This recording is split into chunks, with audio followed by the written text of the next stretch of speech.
চট্টগ্রামের একটি সাধারণ পরিবার থেকে উঠে এসে আজকে বিশ্বের পারমাণবিক বিজ্ঞান অঙ্গনে বাংলাদেশের নাম উজ্জ্বল করছেন ডক্টর সৈয়দ বাহাউদ্দিন আলম। কৃত্রিম বুদ্ধিমত্তা মানে এআই ও পারমাণবিক প্রকৌশলের সমন্বয়ে নতুন সম্ভাবনার দুয়ার খুলে দিয়ে তিনি বর্তমানে যুক্তরাষ্ট্রের বিশ্বখ্যাত university of Illinois Urbana Champaign UIUC এর পারমাণবিক প্লাজমা ও রেডিওলজিক্যাল ইঞ্জিনিয়ারিং বিভাগের সহকারী অধ্যাপক হিসেবে কর্মরত। পারমাণবিক শক্তিকে আরও নিরাপদ, নির্ভরযোগ্য এবং দক্ষ করে তুলতে কৃত্রিম বুদ্ধিমত্তার ব্যবহার নিয়ে তার গবেষণা আন্তর্জাতিক অঙ্গনে ব্যাপক সাড়া ফেলেছে। বিশেষ করে পারমাণবিক চুল্লির নিরাপত্তা ও পরিচালনায় এআই ভিত্তিক প্রযুক্তির উন্নয়নে তিনি অগ্রণী ভূমিকা রাখছেন। ডক্টর আলমের গবেষণার অন্যতম গুরুত্বপূর্ণ ক্ষেত্র হল পারমাণবিক রিঅ্যাক্টরের জন্য কৃত্রিম বুদ্ধিমত্তা ভিত্তিক ডিজিটাল টুইন প্রযুক্তি। এই প্রযুক্তির মাধ্যমে বাস্তব রিঅ্যাক্টরের একটি ভার্চুয়াল প্রতিরূপ তৈরি করা হয় যা রিয়েল টাইমে চুল্লির অভ্যন্তরীণ অবস্থা বিশ্লেষণ করতে পারে। এর ফলে এমন অনেক স্থানের তথ্যও জানা সম্ভব হয় যেখানে সরাসরি সেন্সর বসানো কঠিন বা ঝুঁকিপূর্ণ। একই সঙ্গে সম্ভাব্য যান্ত্রিক ত্রুটি বা নিরাপত্তাজনিত সমস্যা বড় দুর্ঘটনায় রূপ নেওয়ার আগেই শনাক্ত করা সম্ভব হয়। এতে পারমাণবিক বিদ্যুৎ কেন্দ্রের নিরাপত্তা, নির্ভরযোগ্যতা এবং পরিচালনা দক্ষতা উল্লেখযোগ্যভাবে বৃদ্ধি পায়। ডক্টর আলমের প্রতিষ্ঠিত মার্শিয়ান্স ল্যাবের কৃত্রিম বুদ্ধিমত্তা, মেশিন লার্নিং, উন্নত সেন্সর প্রযুক্তি, রোবোটিক্স এবং পারমাণবিক প্রকৌশলকে একত্র করে ভবিষ্যতের স্মার্ট পারমাণবিক প্রযুক্তি নিয়ে গবেষণা চলছে।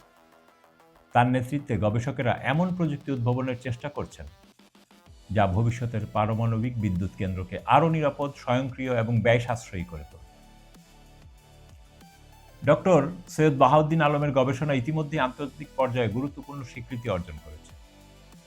যুক্তরাষ্ট্রের হোয়াইট হাউসের উদ্যোগে জাতীয় এআই নীতিমালা মানে এআই অ্যাকশন প্ল্যান প্রণয়নের জন্য নির্বাচিত বিশেষজ্ঞদের একজন হিসেবে তিনি কাজ করছেন। কৃত্রিম বুদ্ধিমত্তা ও জ্বালানি নিরাপত্তা বিষয়ে তার দক্ষতা যুক্তরাষ্ট্রের নীতি নির্ধারণী পর্যায়েও মূল্যায়িত হয়েছে। এছাড়া আমেরিকান নিউক্লিয়ার সোসাইটি এএনএস তাকে বিশ্বের 40 অনূর্ধ্ব 40 উদীয়মান পারমাণবিক বিজ্ঞানীদের তালিকায় স্থান দিয়েছে। সম্প্রতি তার নেতৃত্বাধীন গবেষণাগার যুক্তরাষ্ট্রের জ্বালানি বিভাগ মানে ইউএস ডিপার্টমেন্ট অফ এনার্জি থেকে প্রায় 20 লাখ মার্কিন ডলারের গবেষণা অনুদান পেয়েছে। এই অর্থ পারমাণবিক নিরাপত্তা ও কৃত্রিম বুদ্ধিমত্তা ভিত্তিক নতুন প্রযুক্তি উন্নয়নে ব্যবহৃত হবে। ডক্টর আলমের উচ্চশিক্ষার যাত্রা শুরু হয় বাংলাদেশ প্রকৌশল বিশ্ববিদ্যালয় মানে বুয়েটের electrical and electronics engineering EEE বিভাগ থেকে। স্নাতক পর্যায়ের পড়াশোনা শেষে তিনি যুক্তরাজ্যের ক্যামব্রিজ বিশ্ববিদ্যালয়ের পারমাণবিক প্রকৌশলে উচ্চশিক্ষা গ্রহণ করেন। সেইখান থেকে মাস্টার্স ও পিএইচডি সম্পন্ন করে আন্তর্জাতিক গবেষণার জগতে নিজের অবস্থান সুদৃঢ় করেন।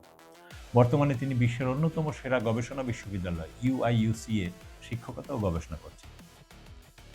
আন্তর্জাতিক অঙ্গনে প্রতিষ্ঠিত হলেও বাংলাদেশের সঙ্গে তার সম্পর্ক অটুট। তার গবেষণাগারে বর্তমানে বাংলাদেশি গবেষকরাও কাজ করছেন। পাশাপাশি দেশের পারমাণবিক খাত, বিশেষ করে রূপপুর পারমাণবিক বিদ্যুৎ কেন্দ্র সংক্রান্ত বিভিন্ন নীতিগত ও প্রযুক্তিগত আলোচনায় তিনি অংশ নিয়েছেন। ভবিষ্যতে বাংলাদেশি শিক্ষার্থীদের জন্য এনার্জি প্রযুক্তি ও কৃত্রিম বুদ্ধিমত্তা ভিত্তিক গবেষণায় প্রশিক্ষণের সুযোগ তৈরি করার পরিকল্পনাও রয়েছে তার। চট্টগ্রামের এক সাধারণ শিক্ষার্থী থেকে বিশ্বের অন্যতম গুরুত্বপূর্ণ প্রযুক্তি খাতে নেতৃত্ব দেওয়ার এই যাত্রা বাংলাদেশের তরুণদের জন্য এক শক্তিশালী অনুপ্রেরণা। তার সাফল্য প্রমাণ করে অধ্যবসায়, গবেষণার প্রতি নিষ্ঠা এবং উদ্ভাবনী চিন্তা থাকলে বাংলাদেশের একজন শিক্ষার্থীও বৈশ্বিক বিজ্ঞান ও প্রযুক্তির নেতৃত্বে গুরুত্বপূর্ণ ভূমিকা রাখতে পারেন। ডক্টর সৈয়দ বাহাউদ্দিন আলম তাই শুধু একজন সফল গবেষক নন, তিনি বাংলাদেশের বিজ্ঞান চর্চা, উদ্ভাবন এবং আন্তর্জাতিক অঙ্গনে মেধার উজ্জ্বল প্রতীক। আপনার মতামত কি? কমেন্টে জানান, ভিডিওটি লাইক করুন, শেয়ার করুন এবং চ্যানেলটি সাবস্ক্রাইব করে বেল আইকনে ক্লিক করুন যেন পরবর্তী অনুষ্ঠান মিস না হয়। দেখা হবে পরের বার। ততক্ষণ সুস্থ থাকুন, ভালো থাকুন। খোদা হাফেজ।